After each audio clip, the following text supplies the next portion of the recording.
नमो भगवते वासुदेवाय।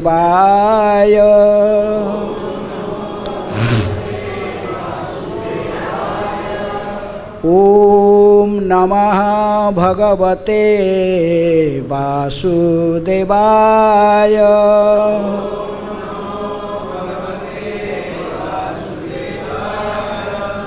ओम नमः भगवते वासुदेवाय।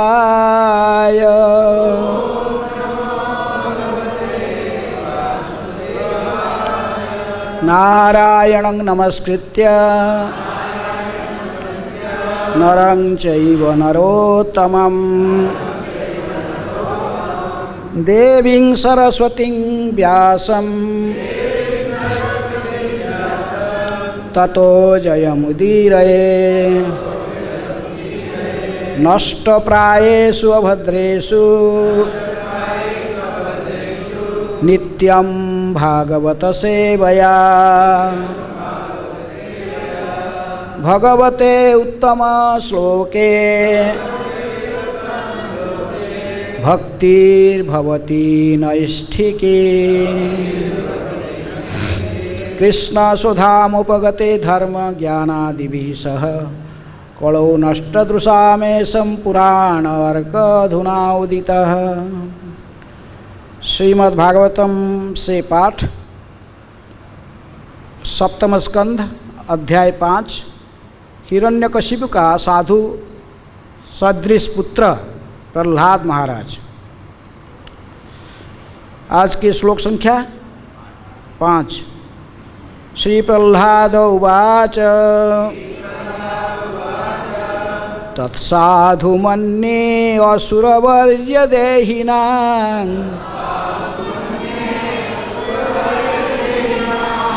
सदा समुद्विग्न धियाम् असत्ग्रहात् हित्वात्मपातं गृहमन्धकूपं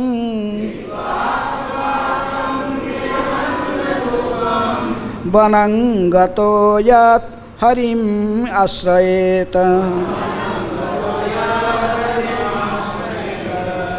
शब्दार्थ। श्री नारद उवाच। महान संत नारद ने कहा। पौरोहित्या ये कौन से कहाँ पढ़ रहा हूँ मैं? अच्छा, श्री 5 नंबर श्लोक 5। श्री प्रहलाद उवाच। प्रहलाद महाराज ने कहा तत् वह साधु अत्यंत उत्तम अथवा जीवन का श्रेष्ठ अंश मन्ये मानता हूँ असुरवर्य हे असुरों की राजा देहीनाम शरीरधारियों का सदा सदैव समुद्विग्न चिंताओं से पूर्ण धियाम जिसकी बुद्धि असत्ग्रहात क्षणिक शरीर या शारीरिक संबंध की असली मानने के कारण यह सोचते हुए कि मैं यह शरीर हूँ और इस शरीर से संबंधित प्रत्येक वस्तु मेरी है। हित्वा त्याग कर आत्मपातम स्थान जहाँ जाकर आत्मसाक्षात्कार रुक जाता है। गृहम देहात्म बुद्धि या गृहस्थ जीवन। अंधकूपम जो मात्र अंधा कुआं है जहाँ जल नहीं होता किंतु फिर भी लोग जल की तलाश करते हैं। वनम जंगल में गतः जाकर यत जो हरिम पूर्ण पुरुषोत्तम भगवान की आश्रयेत शरण लेता है। अनुवाद और तात्पर्य कृष्ण कृपा स्मृति अभय चरणारविंद भक्ति वेदांत स्वामी श्रील प्रभुपाद जी के द्वारा। जगत गुरु श्रील प्रभुपाद की जय। अनुवाद। प्रहलाद महाराज ने उत्तर दिया, हे असुर श्रेष्ठ दैत्यराज, जहाँ तक मैंने अपने गुरु से सीखा है, ऐसा कोई व्यक्ति जिसने क्षणिक देह तथा क्षणिक गृहस्थ जीवन स्वीकार किया है, वह निश्चय ही चिंताग्रस्त रहता है, क्योंकि वह ऐसे अंधे कुएं में गिर जाता है जहाँ जल नहीं रहता, केवल कष्ट ही कष्ट मिलते हैं। मनुष्य को चाहिए कि इस स्थिति को त्याग कर वन में चला जाए। स्पष्टार्थ यह है कि मनुष्य को चाहिए कि वह वृंदावन जाए, जहाँ केवल कृष्ण भावनामृत व्याप्त है, और इस तरह वह पूर्ण पुरुषोत्तम भगवान के शरण ग्रहण कर सके। तात्पर्य। ये श्लोक पहले भी हो चुका है, तो मैं अनुवाद नहीं दोहरा हूँ, समय कम है। तात्पर्य। हिरण्यकशिपु ने सोचा था कि प्रहलाद अभी छोटा सा अनुभवहीन बालक मात्र है, अतएव वह कुछ ऐसा उत्तर देगा जो मन को भाने वाला होगा, व्यावहारिक नहीं होगा। किंतु प्रहलाद महाराज ने उच्च भक्त होने के कारण शिक्षा के सारे गुण प्राप्त कर लिए थे। जस्यास्ति भगवती अकिंचना सर्वै गुणैस्तत्र समासते सुरा हराव भक्तस्य कुत महत् गुणा मने रथन बसती धावत वही। जिसकी कृष्ण में अविचल भक्तिमयी श्रद्धा होती है, वह निरंतर कृष्ण तथा देवताओं के सारे सद्गुण प्रकट करता रहता है। किंतु जिसमें पूर्ण पुरुषोत्तम भगवान की भक्ति नहीं होती, उसमें सद्गुण नहीं पाए जाते, क्योंकि वह मानसिक कल्पनाओं के द्वारा भौतिक जगत में व्यस्त रहता है, जो भगवान का बाह्य स्वरूप है। भागवत की पंचम स्कंद की 18वें अध्याय के 12 नंबर श्लोक, तथाकथित शिक्षित दार्शनिक तथा विज्ञानी जो बौद्धिक स्तर को प्राप्त होते हैं, सत अर्थात शाश्वत तथा असत तथा क्षणिक में अंतर नहीं कर पाते। वैदिक आदेश के असतो मां ज्योतिर्गमः, प्रत्येक व्यक्ति को चाहिए कि नश्वर स्तर को त्याग कर शाश्वत स्तर को प्राप्त करें। आत्मा शाश्वत है और शाश्वत आत्मा विषय कथाएं वास्तविक ज्ञान है। अन्यत्र कहा गया, अपश्यताम आत्मतत्वं गृहेषु गृहमेधिनाम, जो देहात्म बुद्धि से जुड़े रहते हैं और जो भौतिक इंद्रिय सुख के स्तर पर गृहस्थ के रूप में जीवन के चिपके रहते हैं, वे शाश्वत आत्मा के कल्याण को नहीं देख सकते।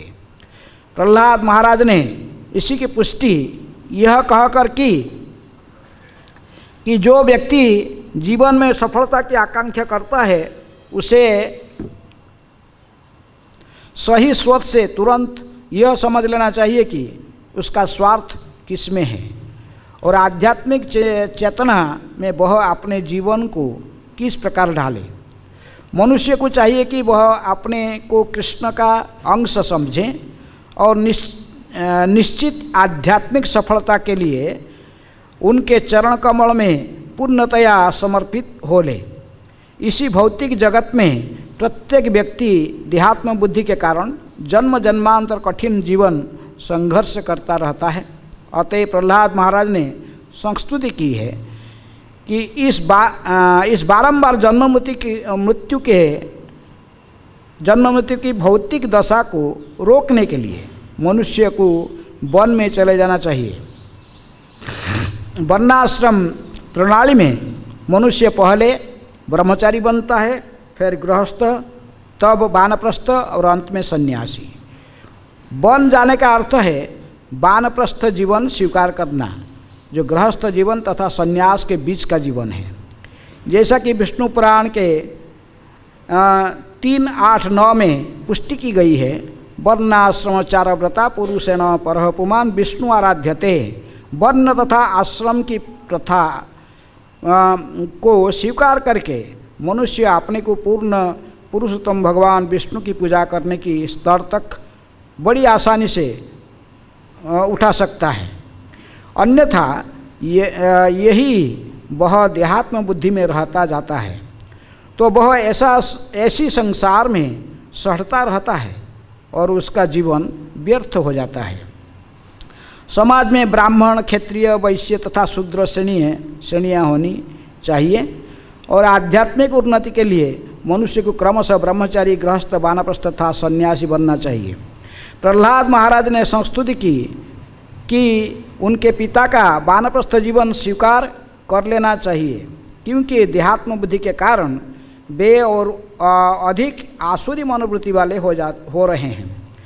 प्रहलाद महाराज ने अपने पिता से कहा कि उनके लिए वानप्रस्थ जीवन स्वीकार करना श्रेयस्कर होगा, न कि गृहस्थ के रूप में गृहमंधकूपम में गहरे गिरते जाना। अतएव हम अपने कृष्ण भावनामृत आंदोलन में विश्व के समस्त पुरुषों को वृंदावन आने के लिए, यहाँ पर निवृत्त जीवन बिताने और कृष्ण भावनामृत में उन्नति करने के लिए आमंत्रित करते हैं। हरे कृष्ण।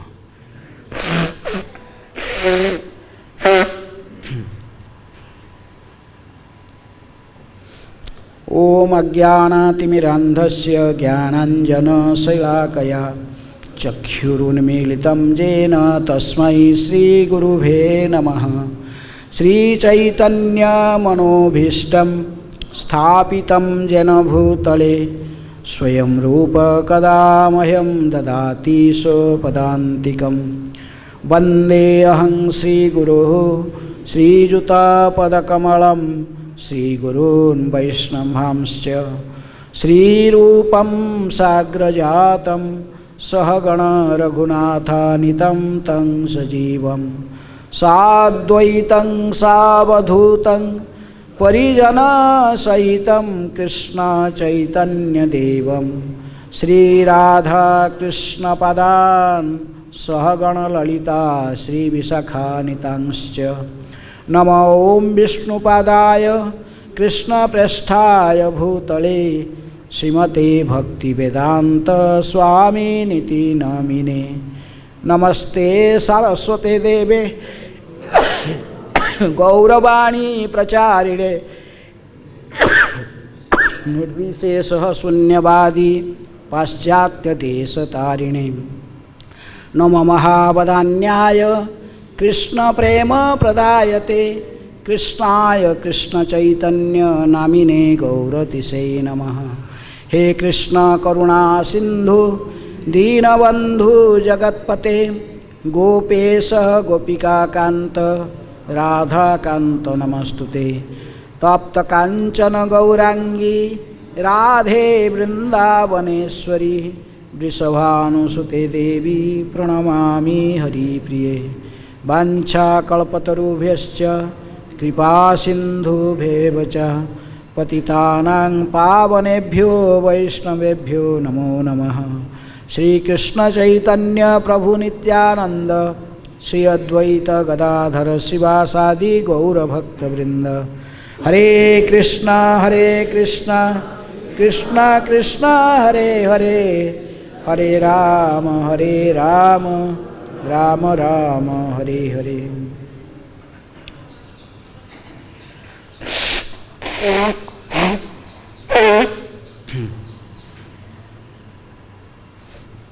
तो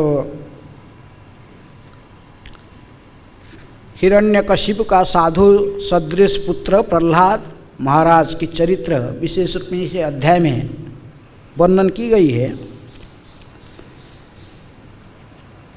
लेकिन हिरण्यकशिपु ने अपने पुत्र प्रहलाद महाराज को शिक्षा के लिए गुरुकुल में भेजा। कितने साल उम्र में हैं? कौमारे आचरत प्राज्ञं धर्मान भागवत, यह भगवत धर्म का ये कि 5 साल उम्र में गुरुकुल में भेजा। कौन सा गुरुकुल में? तो क्योंकि राक्षस लोग ने किसको गुरु मानते हैं? शुक्राचार्य को हैं? और देवता लोग ने बृहस्पति को मानते हैं। लेकिन जो भक्त हैं, किसी भी भक्ति संप्रदाय नारद मुनि से शुरू होती है। हमारा संप्रदाय वहीं से ब्रह्मा से नारद फिर आते हैं। तो इसलिए यदि किसको भक्ति सीखना है फिर वो कहाँ जाना चाहिए? नारद मुनि के संप्रदाय में जोड़ना चाहिए। नारद मुनि से भक्ति का शिक्षा मिलता है। लेकिन राक्षस लोग तो साधारणतः असुर जो होते हैं ये हरिद्रोही होते हैं। हाँ, ये भगवान हरि व भगवान विष्णु की भक्ति नहीं करते हैं। अब विशेष रूप में हिरण्यकशिपु तो भगवान विष्णु को अपने परिवार का ही शत्रु भी मान लिया था, क्योंकि वराह अवतार में भगवान ने आकर किसको मारा था? उसी की बड़ा भाई हिरण्याक्ष को वध किए थे। इसलिए वो तो सोचा कि ऐसे ही तो राक्षस विष्णु को शत्रु मानते हैं, लेकिन वो कहा कि हमारा परिवार का भी शत्रु बन गया क्योंकि मेरे भाई को मारा है। तो इसलिए हिरण्यकशिपु ने शुक्राचार्य को ही अपने गुरु रूप में ही माना था। और शुक्राचार्य के दो पुत्र थे, संध और अमर्क। वो दोनों कहाँ रहते थे? हिरण्यकशिपु की राजप्रसाद के राजमहल के आसपास में रहते थे। वहीं पर उन्हें अपने गुरुकुल खुल दिया था। संध अमर्क ने गुरुकुल खुल के रखा था। असुरों के बच्चों को पढ़ाते थे उसमें। तो उसी गुरुकुल में, संध अमर्क की गुरुकुल में हिरण्यकशिपु ने अपने पुत्र प्रहलाद को भेजने की निर्णय लिया। और उस गुरुकुल में अन्य बच्चे भी पढ़ते थे और उसमें प्रहलाद भी एडमिट हो गया। तो प्रहलाद महाराज ने कुछ दिन उस गुरुकुल में जब पढ़े, संध अमर्क की स्कूल में, अवश्य इनमें रुचि नहीं था प्रहलाद महाराज को। वो सब जो पढ़ाते थे संध अमर्क, उसके बारे में कोई रुचि नहीं था।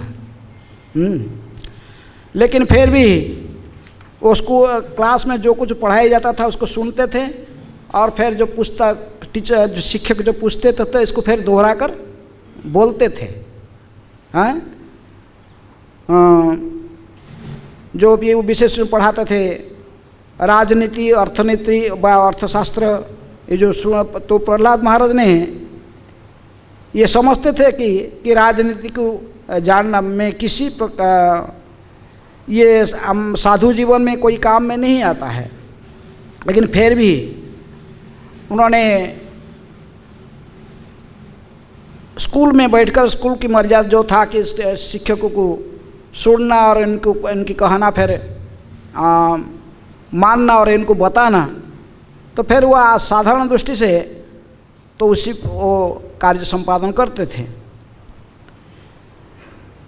तो इसलिए इसके पिछले श्लोक में 4 नंबर श्लोक में कहते कि एक बार क्या हुआ ऐसे न असुरराज कौन हिरण्यकशिपु ने अपने पुत्र को पुत्रम अंकम आरोप्य अपने पुत्र प्रहलाद को अपने गोद में लेकर बहुत प्यार से दुलारा रहा था और इनको स्नेह करता था। इनके सिर को बार बार चूमता था और प्रपच्छ कथ्यता, उनको पूछा बोलो बेटा मुझे बोलो, क्या बोलना? न मन्यते साधु यत भवान, आप जिसको साधु का शब्द अर्थ श्रेष्ठतम, जिसको श्रेष्ठ मानते हो, जितनी भी शिक्षा जगत में है व जितनी भी शिक्षा तुम अपने गुरु से प्राप्त किया, गुरुकुल में प्राप्त किया, उनमें से जो शिक्षा तुमको सबसे अच्छा लगता है, अच्छा लगा, तुम जिसको श्रेष्ठ मानते हो तो उसी को बताओ। साधारण तो कोई बच्चा को हम पूछते हैं तो कोई विषय, एक पर्टिकुलर विषय लेकर उसी के ऊपर जिज्ञासा की जाती है। लेकिन प्रहलाद के प्रति अत्यधिक स्नेह के कारण वो ऐसा भी नहीं कहा कहीं बता नहीं पाएगा तो फिर वो बोर हो जाएगा। तो इसीलिए कहा कि तुमको जो अच्छा लगता है वही बताओ, हैं? जो तुम सबसे अच्छा मानता है, जो शिक्षा किया गुरुकुल में, अपने अध्यापकों से जितनी की विषय में तुम पढ़े हो बा जो कुछ सुने हो, उनमें से सर्वश्रेष्ठ तुम किसको मानते हो बा जिसको तुमको अच्छा लगा उसी को बोलकर सुनाओ। जो उसी प्रकार हिरण्यकशिपु से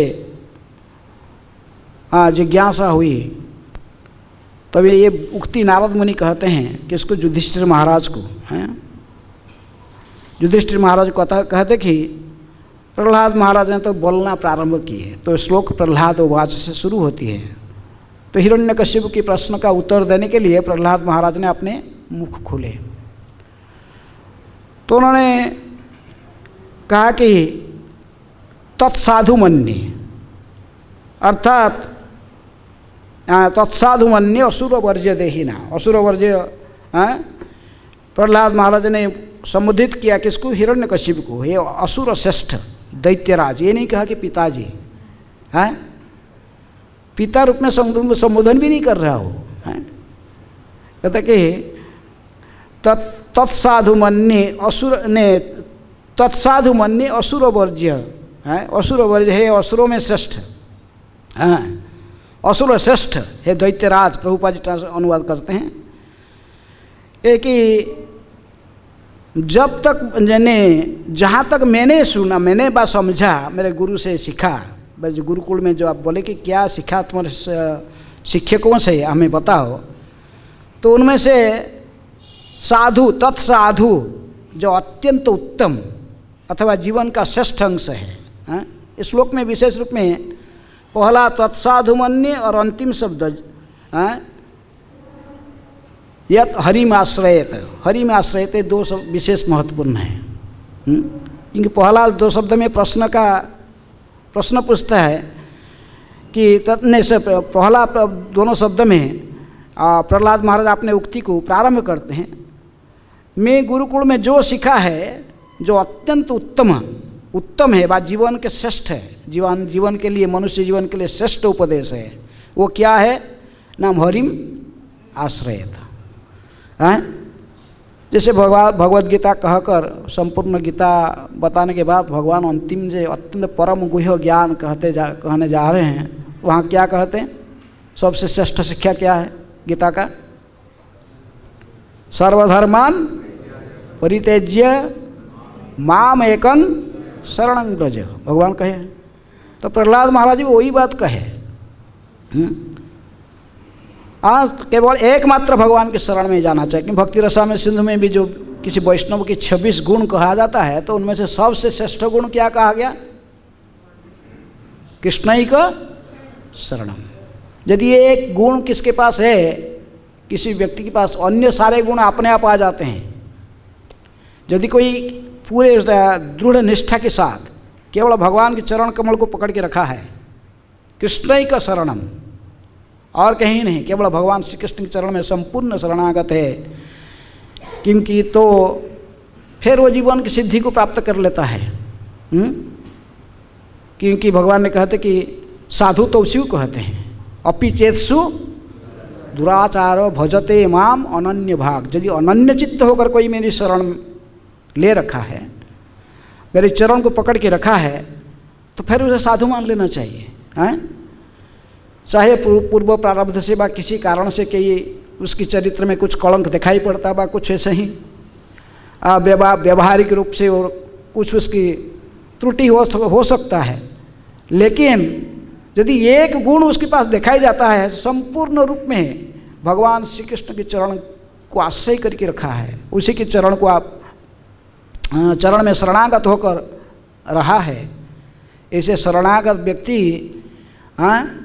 का पास में अन्य समस्त गुण अपने आप आते, जो अन्य जो 25 गुण है वैष्णव का, ये वो सब अपने आप एक एक करके आ जाते हैं, यदि वो केवल दृढ़ निष्ठा के साथ भगवान श्री कृष्ण के चरण कमल को पकड़ के रखता है। ये है समस्त शिक्षा की सार है। इसलिए प्रहलाद महाराज कहते कि हे असुर वर्ज्य देहिना, अर्थात हे असुर श्रेष्ठ दैत्यराज, जहाँ तक मैंने अपने गुरुओं से सीखा है, जो मेरे गुरु कौन इनके गुरु थे? संध, अमर्क हैं, जो मुझे पढ़ाया, बहुत कुछ पढ़ाया, सब कुछ राजनीति, अर्थनीति और जितनी भी समाज ने सब कुछ पढ़ा, लेकिन मैं तो केवल एक बात को अच्छा समझा और जिसको मैंने सीखा वो क्या है, हरिम आश्रयत। भगवान हरि के चरण कमल को ही आश्रय करना, उनके चरण में शरणागत हो जाना, यही मैं सबसे उत्तम माना, समस्त शिक्षा का सार समझा है।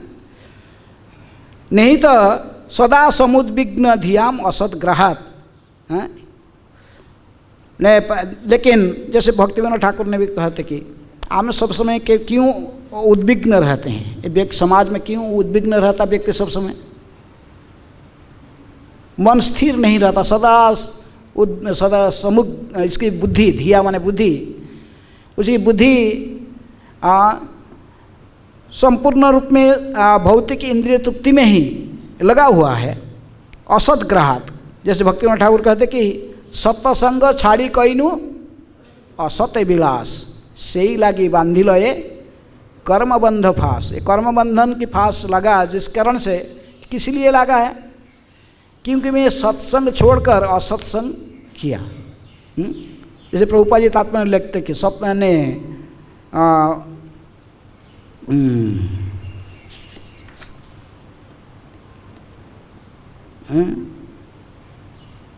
प्रभुपाद लिखते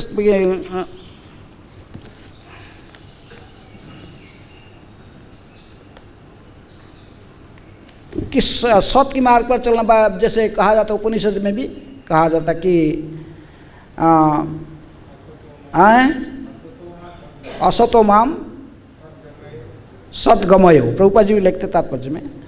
तो सत मार्ग में चलना चाहिए, असत मार्ग में जब चलोगे तो भी फिर आप सदा सदा उद्विग्न रहोगे।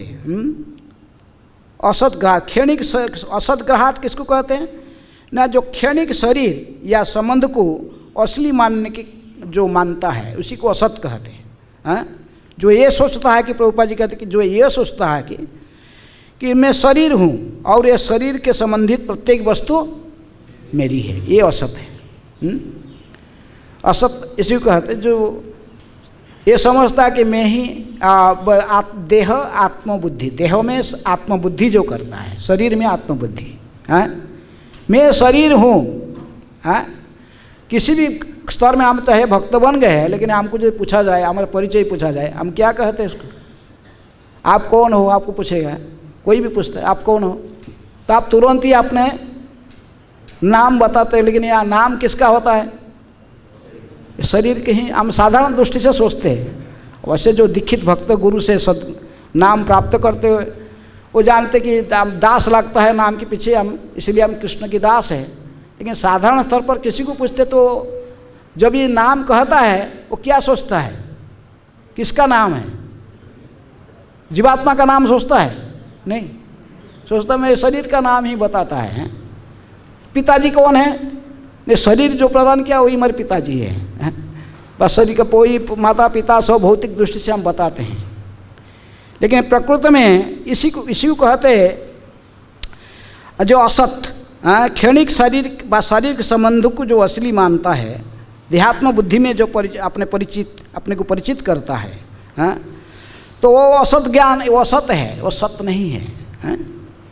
लेकिन ये असत सत्संग जो असत विलास है, ये असत में विलास करने के कारण, अर्थात हम सोचने के कारण कि मैं शरीर हूँ और इस जितने शरीर के साथ संबंधित जितने भी सब वस्तु जुड़ा हुआ वो सब मेरा है।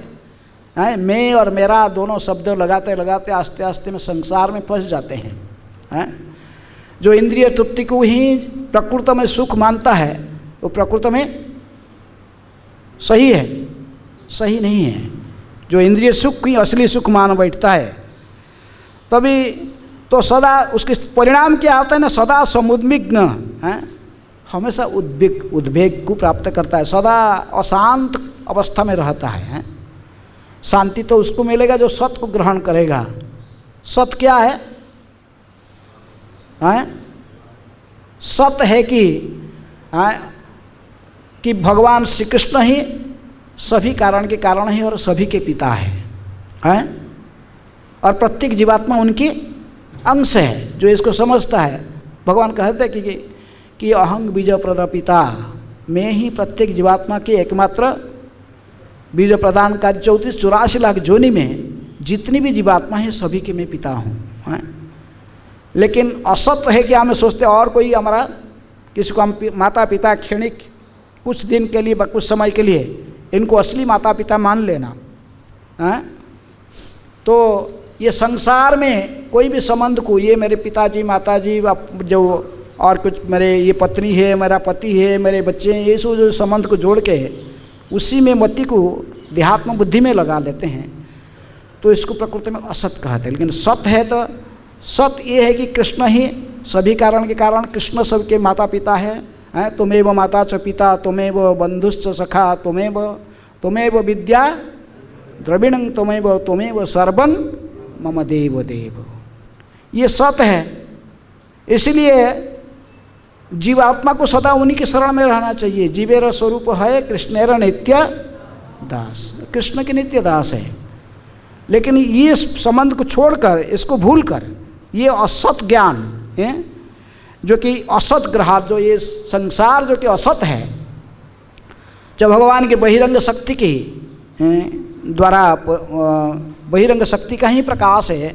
अब बहिरंग शक्ति जिसे भौतिक दुनिया का जो परिचालित करती हैं, तो उसी को हम सत मान लेते हैं जो कि क्षणिक है सदा। तो इसीलिए ये असत को ग्रहण करने के कारण सत्संग छाड़ी कहनु असते विलास, से ही लगी बांधिल कर्मबंध फास। इसलिए हम इसमें फंस जाते हैं और सदा उद्विग्न रहते हैं।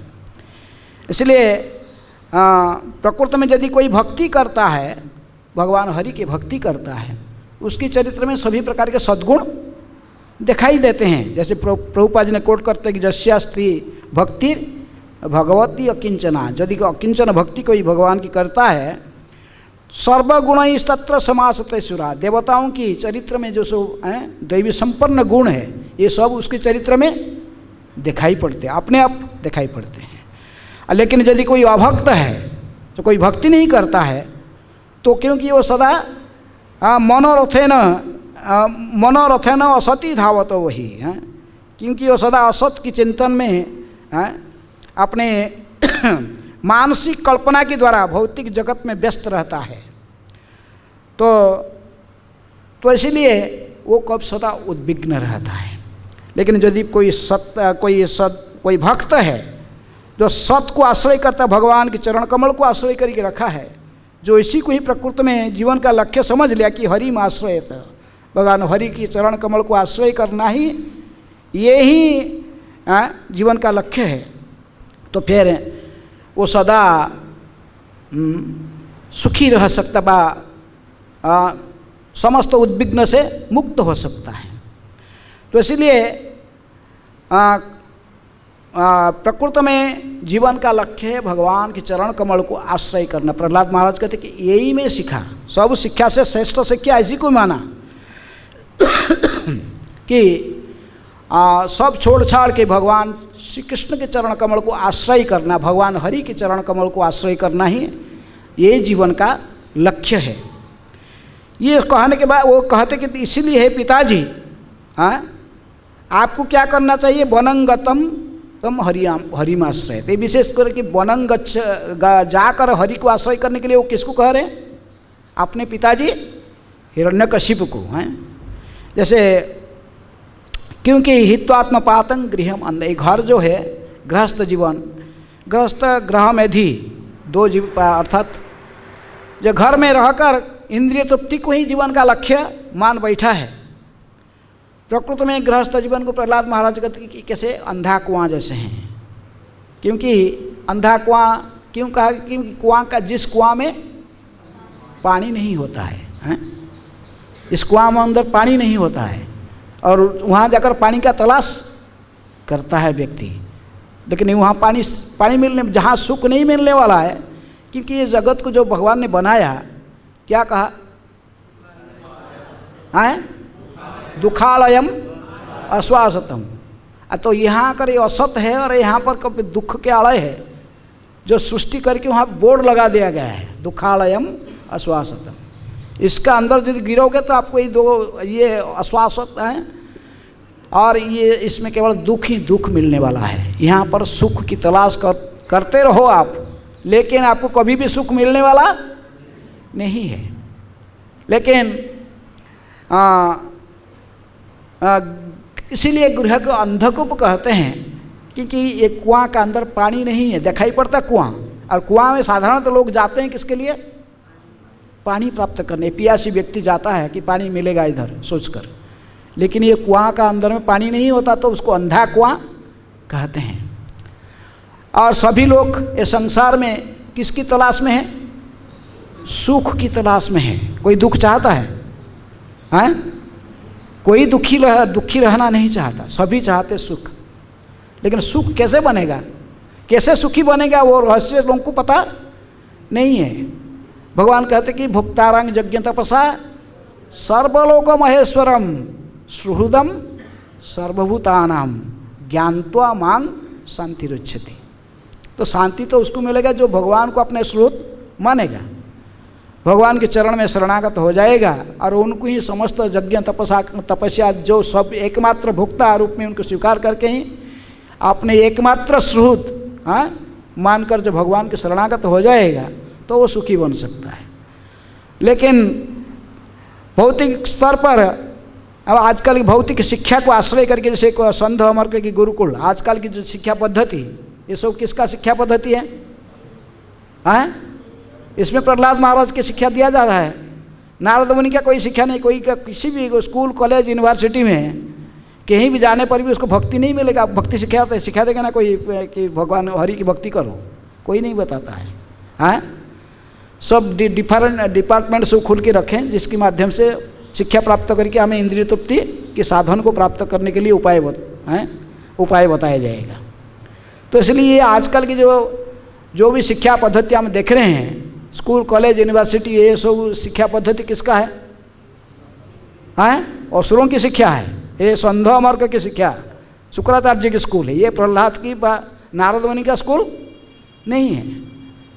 तो इसलिए श्रील प्रभुपाद जी ने ये इस्कन बनाया, अंतर्राष्ट्रीय श्री कृष्ण भावनामृत संघ। कृष्ण भावना में हमको भावित करने के लिए प्रभुपाद जी कहते मैं इसलिए इस्कन को बनाया। आपको जीवन का लक्ष्य यहीं से इसी में प्राप्त होगा। किसमें? इस्कन में। ये अंतर्राष्ट्रीय कृष्ण भावनामृत में आओगे तो इधर आपको प्रहलाद महाराज की शिक्षा मिलेगा, भागवत की शिक्षा यहाँ पर दी जा रही है। नहीं तो साधारण जो शिक्षा है भौतिक जगत में, ये केवल आसुरी शिक्षा है, शुक्राचार्य की शिक्षा है। ये केवल जैसे राक्षस लोग ने बार बार प्रयास करते हैं हम सुखी बनने के लिए, लेकिन कभी सुखी नहीं बन सकते। शुक्राचार्य की शिक्षा के आधार पर वो सुखी बनते हैं? कभी नहीं बनते। बार बार स्वर्गों को प्राप्त करने के लिए प्रयास करते हैं, भगवान की इच्छा विरुद्ध में लड़ाई करते हैं, देवताओं के अधिकार को छीनने के लिए प्रयास करते हैं, लेकिन ये कभी संभव नहीं होता है। इसी प्रकार प्रकृति के विरुद्ध में युद्ध करने के लिए जो आजकल के जो वैज्ञानिक लोग आजकल के शिक्षा पद्धति माध्यम से सोचते कि हम प्रकृति को माने विजय कर लेंगे, उपभोग करना चाहते, लेकिन इस सूक्ष्म आत्मा यदि वो ये भगवान का ही शक्ति है, कि ये भी भगवान श्री कृष्ण का ही अंश है, लेकिन फिर भी ये भगवान को इमिटेशन करके ये माया को, जो भगवान के बहिरंग शक्ति को आयत्त करना चाहता। भगवान जैसे आध्यात्म स्वयं परम भोक्ता है, ये भी अपने को भोक्ता समझता है, लेकिन ये अत्यंत सूक्ष्म होने के कारण ये संभव नहीं है। इसलिए गृह में जो गिर जाता, घर में जो प्रवेश करता है, वो सोचता कि मैं गृहस्थ जीवन में आकर सुखी बन जाऊंगा। सुखी बनना संभव नहीं हो पाता है। प्रकृति में किसी भी आश्रम में यदि वो आश्रम को ठीक से नहीं निभाया, वो कभी सुखी नहीं बन सकता। प्रकृति में यदि कोई ब्रह्मचारी आश्रम को भी स्वीकार करके ठीक से ब्रह्मचारी नहीं रह पाया, सोचा ही ब्रह्मचारी सोचता कि मैं गृहस्थ बन जाऊंगा, सुखी बन जाऊंगा, संभव है?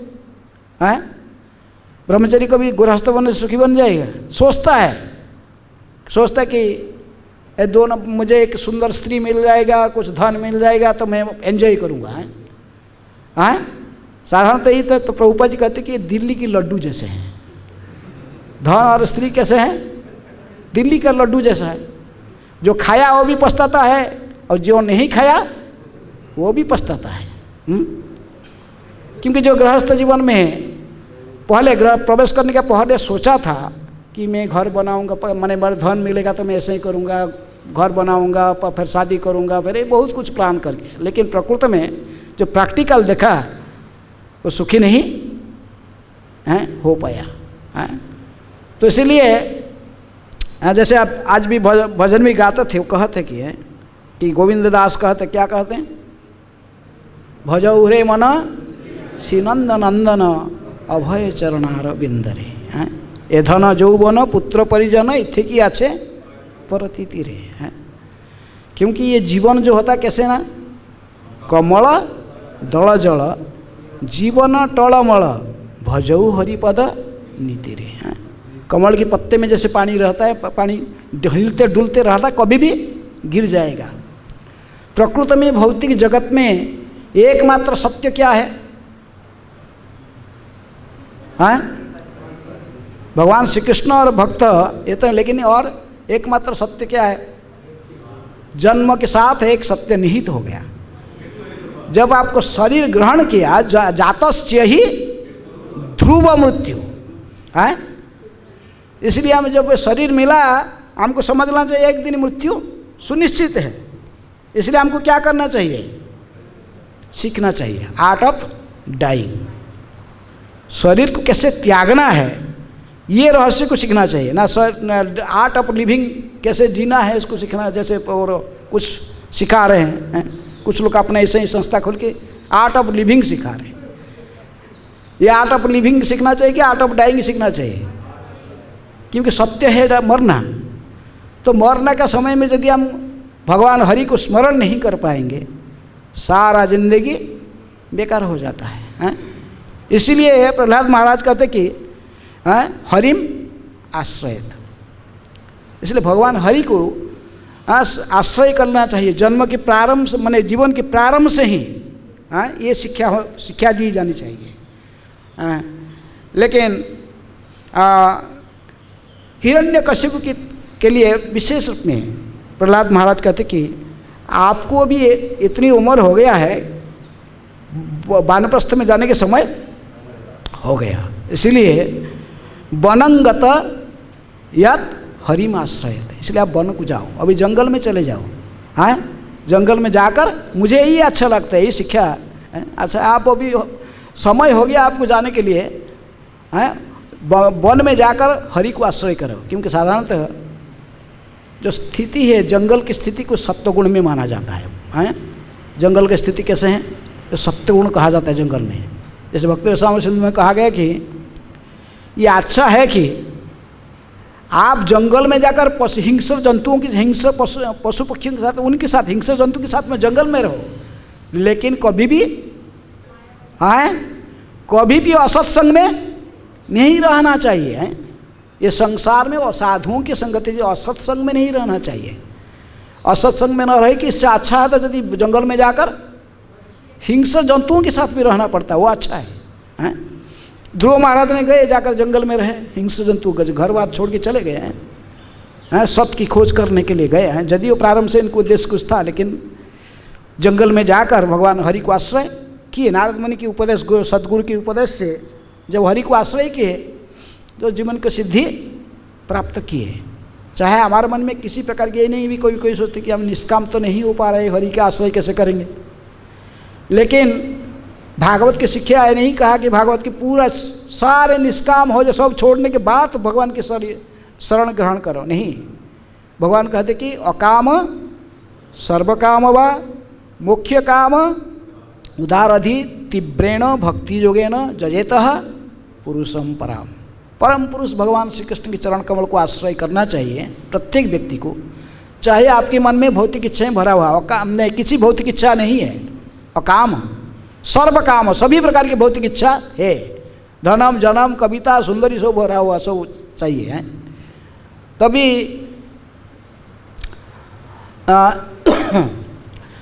अकाम सर्वकाम बा, यदि आपको मोक्ष भी चाहिए, आपको क्या करना चाहिए? व्यक्ति को एकमात्र भगवान हरि के शरणागत हो जाना चाहिए, भगवान श्री कृष्ण के चरण को आश्रय करना चाहिए है।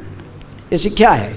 इसलिए प्रहलाद महाराज ने भी एक महाजन होने के नाते भी वही शिक्षा देते हैं कि प्रकृत में मैं इसको सर्वोत्तम मानता हूँ, तत्साधु मन्नी, इसको मैं सर्वोत्तम शिक्षा मानता हूँ कि इसको ना हरि में आश्रयत, भगवान हरि के चरण में आश्रय लेना चाहिए हैं। चाहे आप किसी भी स्तर पर हो, यदि भगवान हरि के शरण में एकांतिक शरण बा कृष्ण के शरण में कोई हो जाता है, उसके चरित्र में साधु की गुण से वो आस्ते आस्ते आस्ते आस्ते दिखाई देते हैं। तो इसलिए प्रहलाद महाराज ने अपने पिताजी की स्थिति को देखे और कहे कि अभी तो आपको तो गृहस्थ जीवन में ऑलरेडी है, असुरो वर्ज्य देहिना, तो आपको तो वन में चला जाना चाहिए, जाकर किसको आश्रय करना चाहिए? भगवान हरि को हैं, चरण कमल को आश्रय कर लेना चाहिए। तो इसलिए जो भी जिस स्थिति पर आता है भक्ति में शामिल होता है, भक्ति में आने के पहले जो जिस स्थिति पर हैं तो उसी स्थिति में रहकर भगवान की भक्ति करना चाहिए। आश्रम को चेंज करने से कोई बड़ा बा कोई छोटा नहीं हो जाता है। कोई गृहस्थ ने यदि कोई ब्रह्मचारी गृहस्थ बन जाएगा, बड़ा बन जाएगा ना क्या? कोई गृहस्थ यदि संन्यास मैंने कोई आगे वानप्रस्थ व सन्यासी कृत्रिम रूप में बन जाता है, जिसके मन में भौतिक इच्छा इंद्रिय तृप्ति की इच्छा संपूर्ण मिटा नहीं है, पूजा मान प्रतिष्ठा के लिए कभी बन जाए तो उसको वो कभी भी शांति प्राप्त नहीं कर सकता है। इसलिए प्रभुपाद जी प्रकृत में कहते कि अब इस्कन में हम शिक्षा ये देते वर्णाश्रम धर्म को अवश्य पालन करना चाहिए। जैसे विष्णु पुराण में कहा गया, वर्णाश्रम चारव्रता पुरुषेण परापमान विष्णु आराध्यते पंथा नान्यतत्वोषकारिण हैं। वर्णाश्रम धर्म को हम क्यों स्वीकार करना चाहिए? ना लक्ष्य होना चाहिए हरिम, भगवान हरि को आश्रय करना, भगवान विष्णु को विष्णु के तुष्ट उनको प्रसन्न करने के लिए विष्णु आराध्यते पंथा एकमात्र लक्ष्य होना चाहिए। किसी भी वर्णाश्रम में रहकर भगवान हरि को आराधना करने की है। यदि गृहस्थ जीवन भी तभी श्रेष्ठ माना जाता है यदि गृहस्थ जीवन में रहकर व्यक्ति क्या करता है? भगवान हरि को केंद्र में से रखा है, भगवान हरि को आराधना करता है, तो फिर वो तो उसके लिए तो गृहस्थ जीवन श्रेष्ठ है। यदि गृहस्थ जीवन में रहकर गृहे थाको बने थाको सदा हरि बोले डाको, जैसे भक्ति विनोद ठाकुर कहते कि गृहेते यदि न भजन देखी गृहेते गोलोक भाई हैं। प्रकृत में संन्यास प्रभुपाद जी कहते कि आस्ते आस्ते ब्रह्मचरी फिर गृहस्थ फिर वानप्रस्थ फिर संन्यास लेना चाहिए। किन के लिए कौन सा आश्रम है? गृहस्थ आश्रम किसके लिए है? सदा जो गृहस्थ सोचता मैं सदा गृहस्थ आश्रम में रह कि भगवान बोल। गृहस्थ आश्रम अवश्य वैष्णव में जाति बुद्धि नहीं होता है, वैष्णव किसी भी वर्ण के होते हैं, लेकिन वर्णाश्रम धर्म के आधार पर यदि कोई शूद्र है तो शूद्र को क्या करना चाहिए? संन्यास लेना चाहिए। शूद्र जो है सदा शूद्र में स्थिति में रहना चाहता है तो उसको संन्यास नहीं कहा गया है। तो इसलिए तो भगवान रामचंद्र जी ने उसको मार डाले शंभु को हैं। शूद्र होकर क्या करता था? सिर को नीचे करके ऊपर टांग को ऊपर पैर में इसके लगा छंद कर और तपस्या करता था। इसलिए बारिश होना बंद हो गया। कहाँ? अयोध्या में, राम राज्य में। तो नारद मुनि ने कहे उसके ये शूद्र होकर तपस्या कर रहा है। लेकिन ये सब अन्य युग में था, लेकिन कली युग में तो सब लोग शूद्र हैं। जन्म से सभी लोग क्या है? शूद्र है। कलौ शूद्र संभवा, जन्म से ही सब शूद्र है। लेकिन प्रभुपाद जी कहते कि संस्कारे दीजे उच्यते, संस्कार प्राप्त करने से सद्गुरु के माध्यम से फिर उसको दीजिए दोबारा जन्म लेता है, आध्यात्मिक जन्म लेता है। शुक्र जन्म पहले, बाद में फिर आध्यात्मिक जन्म जब सद्गुरु द्वारा प्राप्त होता है तो फिर आस्ते आस्ते वो दीज बनता है। फिर वो दीज तीनों कास्ट को कहा जाता है। वैश्य और क्षत्रिय ब्राह्मण तीनों को जन उदाहरण करने के अधिकार रहता है, तो इनको दीज कहते हैं। ये दोबारा जन्म लेते हैं, सदगुरु के माध्यम से दीक्षा प्राप्त करके दोबारा जन्म ले आए हैं। संस्कारे दीजे उच्यते वेद पठेत भवेत विप्र। जब वेद की अध्ययन करेगा, शास्त्र अध्ययन करके भागवत पढ़ेगा, तो फिर उसको क्या कहा जाएगा? थियोरेटिकल सब ज्ञान को संग्रह करेगा तो इसको फिर क्या कहते हैं? विप्र। हाँ, वेदो पठेत भवेत विप्र ब्रह्म जानाति इति ब्राह्मण। जो जानता है ब्रह्म को, मैं शरीर नहीं हूँ, मैं आत्मा हूँ, अहं ब्रह्मस्मि, जिसको अनुभव है, केवल थियोरेटिकल नहीं, प्रैक्टिकल जीवन में इसको अनुभव किया है, तो ऐसे व्यक्ति को ब्राह्मण कहते हैं। संन्यास आश्रम ब्राह्मण के लिए है, और इसकर में हम ब्राह्मण बनाते हैं ना लोगों को। हाँ, इसीलिए प्रभुपाद जी कहे कि सबको क्रम में संन्यास लास्ट में लेना बनना चाहिए है। तो क्योंकि हम ब्राह्मण दिखे जब होता है सेकेंड इनिशिएशन, बड़ा खुश लगता है, अच्छा लगता है कि संन्यास से हम क्या हो, ब्राह्मण बन गए हैं, जनेऊ मिल गया। लेकिन ब्राह्मण का उद्देश्य क्या है? प्रभुपाद जी कहते हैं कि ब्राह्मण को आस्ते आस्ते एक ही आश्रम में, गृहस्थ आश्रम में फंस के ही रहना नहीं चाहिए। यदि ब्राह्मण है तो फिर वो आस्ते आस्ते संन्यास तक लाना चाहिए। अंतिम स्थिति में संन्यास, सन्यासी के रूप में सब कुछ त्याग का समाज के कल्याण के लिए फिर हरि के प्रचार में लग जाना, जीवन को समर्पित कर देना चाहिए, हैं।